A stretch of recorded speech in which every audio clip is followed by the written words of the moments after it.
चाहे वो नर हो या नारी, पशु हो या पक्षी, सुर हो या सूर, सब मुझे देखकर थर थर कांपे। अगर ऐसा है तो शिष्य तुम्हें बनना होगा भयंकर नहीं, महाभयंकर, ताकतवर नहीं, महाताकतवर, जिसका मुकाबला इस दुनिया में कोई ना कर सके। कैसे गुरुदेव, ये कैसे संभव है? हमारे कुल राक्षस जाति का सबसे बड़ा दुश्मन वही है विष्णु। तुम्हें विष्णु से भी ज्यादा ताकतवर बनना है। विष्णु? वह तो छिपा रहता है, मेरे सामने नहीं आता, वह क्या हमारा बिगाड़ेगा? एक वही है जिसने समय समय पर अनेक अवतारों में जन्म लेकर राक्षस कुल जाति का नाश किया है। जैसे मछली मत्स्य अवतार, कछुआ कूर्म अवतार, वराह, सूअर आदि अवतारों के लिए। तो हमें विष्णु कराने के लिए क्या करना पड़ेगा गुरुवर? तपस्या, घोर तपस्या। तपस्या किसकी? तुम ब्रह्मदेव की तपस्या करो पुत्र, और उनसे ऐसे वरदान मांगो कि तुम्हें इस दुनिया में कोई ना मार सके। जो आ गया गुरुवर, मैं कल ही मंदराचल पर्वत जाकर तपस्या करता हूँ, मुझे आशीर्वाद दे। पुत्र, मेरा आशीर्वाद सदा तुम्हारे साथ है। प्रियवर, मैं गर्भवती हूँ, मुझे इस अवस्था में छोड़कर ना जाए। कयादू, मुझे अपने कुल को बचाने व इसे बनाए रखने के लिए जाना ही पड़ेगा। कयादू, सूरवीर की ऐसी पत्नी विलाप नहीं किया करती। स्वामी, जैसी आपकी इच्छा का आप कामयाब होकर ही लौटेंगे।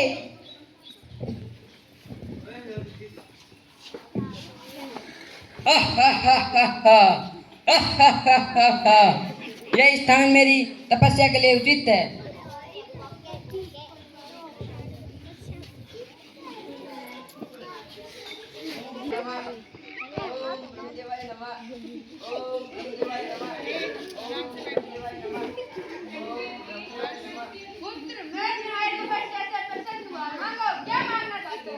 ब्रह्मदेव को मेरा प्रणाम, मुझे अमर होने का वरदान दीजिए।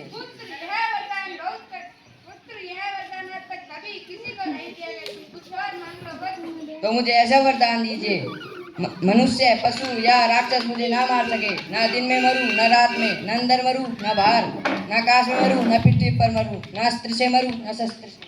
पुत्र, यह वरदान बहुत कठिन है, लेकिन तुम्हारी तपस्या बहुत कठिन। अमर हो गया, अमर हो गया, अमर हो गया।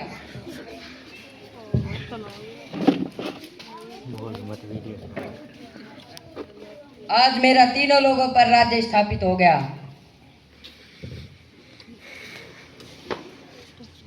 पूरी पृथ्वी पर हाहाकार मचा दो, इतना कहर बरसाओ प्राणियों पर कि विष्णु को मेरे सामने आना ही पड़े। जो आज्ञा महाराज। आप इन सब में इतना लीन हो गए कि अपने ही पुत्र को नहीं देखा। पुत्र, हमारे रत्न को, हमारे पुत्र को हमारे पास बुलाओ।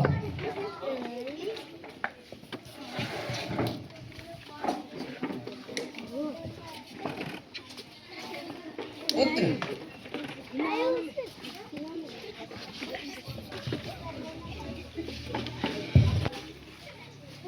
तुम इतने बड़े हो गए हो, शिक्षा दीक्षा ली है, बताओ तुमने क्या क्या सीखा? पिताश्री, मैंने सीखा है कभी कमजोर व कभी बलवान को कमजोर व लाचार पर अत्याचार नहीं करना चाहिए, कभी किसी निर्बल प्राणी को कष्ट नहीं देना चाहिए। लेकिन हम राक्षसों का धर्म ही अत्याचार करना। पिताश्री, राजा का कर्तव्य है कि वह सबको समान दृष्टि से देखे, वह किसी पर अत्याचार नहीं होने दे। ये कैसी बातें कर रहे हो पुत्र? तुम्हारी बातों से प्रतीत होता है कि तुम हमारे राक्षस कुल के हो ही नहीं। खानदान या परिवार चाहे किसी भी ये हो, लेकिन हमारा तो कर्तव्य है कि हम उसी के अंश हैं पिताश्री। प्रहलाद, दुष्ट, कुलद्रोही, सब मुझे अपना भगवान मानते हैं और तू उस विष्णु को भगवान मानता है।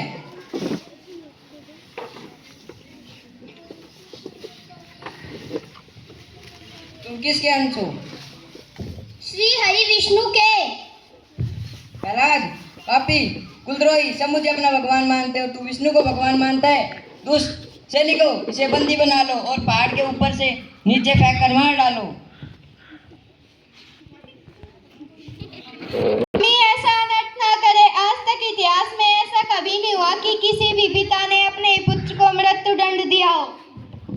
कयादू, कभी ऐसा कुलद्रोही पुत्र भी तो किसी के पैदा नहीं हुआ था। स्वामी, वह बच्चा ही तो है। आप मुझे कुछ समय दें, मैं उसके मस्तिष्क से उस विष्णु का भ्रम दूर कर दूंगी। मैं उसे आपका भक्त बना दूंगी।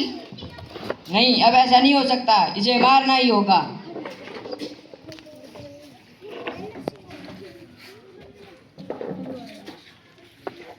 ओम नमः भगवते वासुदेवाय। महाराज, हमें प्रहलाद को पहाड़ से गिरा दिया, लेकिन उसका कुछ नहीं बिगड़ा। ये कैसे संभव है? इसे गर्म लोहे के खंभे पे बांध कर मार डालो। जो आज्ञा महाराज।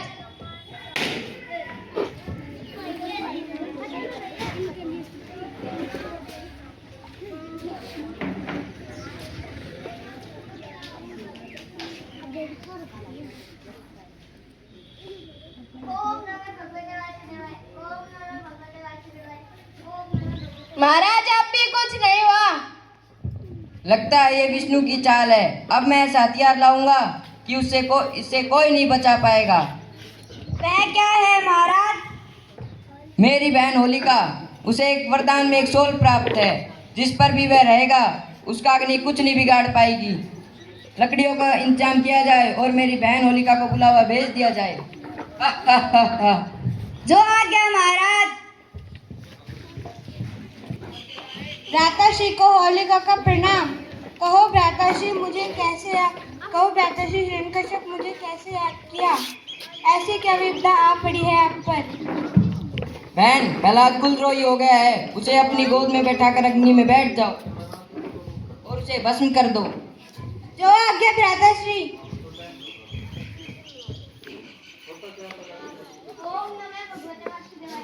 ओम नमः भगवते वासुदेवाय।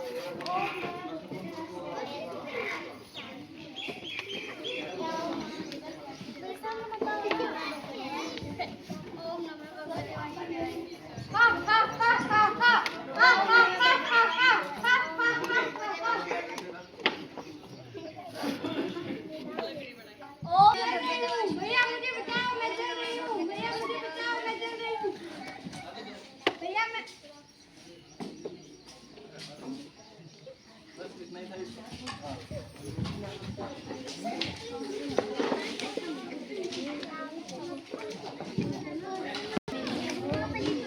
क्या मेरी बहन भी जलकर मर गई, लेकिन प्रहलाद का कुछ नहीं बिगड़ा। कैसा दुष्ट है तू, अपनी बुआ को भी मार डाला। पिताश्री, मैंने नहीं, उनके कर्मों ने। मैं अभी भी आपसे हाथ जोड़कर विनती करता हूँ कि मेरे साथ श्री हरि की शरण में चलिए और पापों से मुक्ति पा लीजिए। पापी तो तू है, जो तूने हमारे कुल में जन्म लिया।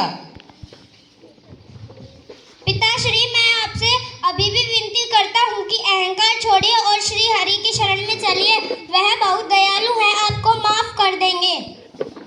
वह मुझे माफ करेगा?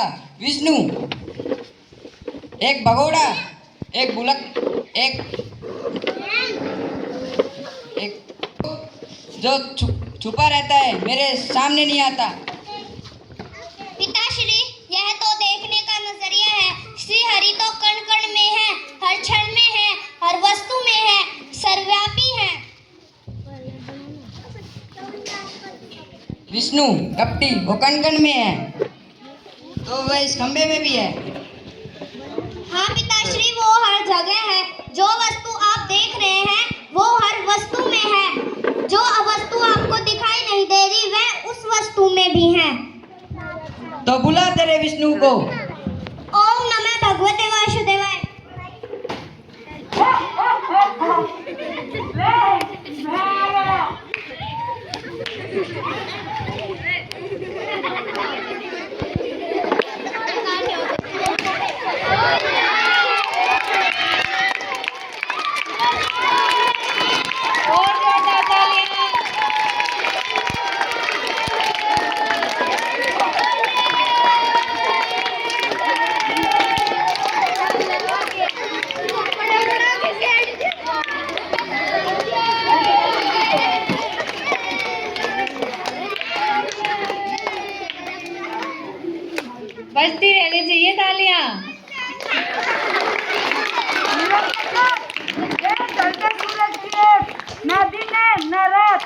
और ना तू घर के अंदर है ना तू घर के बाहर, तू है घर की दहलीज पर।